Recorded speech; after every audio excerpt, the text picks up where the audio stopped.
Hello, this video is about two unusual electrical components, one being the NTC thermistor and the other the light-dependent resistor.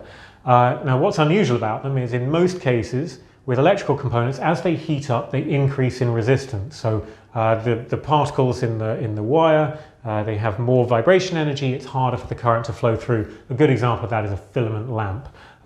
In these cases, as you increase the temperature on them, but the way they're designed, it means their resistance goes the other way, it decreases.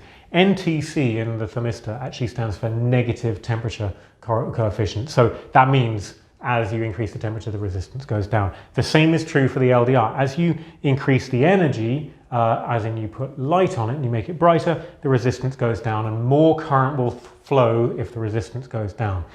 The other way around, the converse is also true. If you put an LDR in the dark, if you put a thermistor in a cold place, the resistance will increase and less current will flow. So all quite logical, all quite straightforward, hopefully. Thanks very much for watching and hope that was helpful.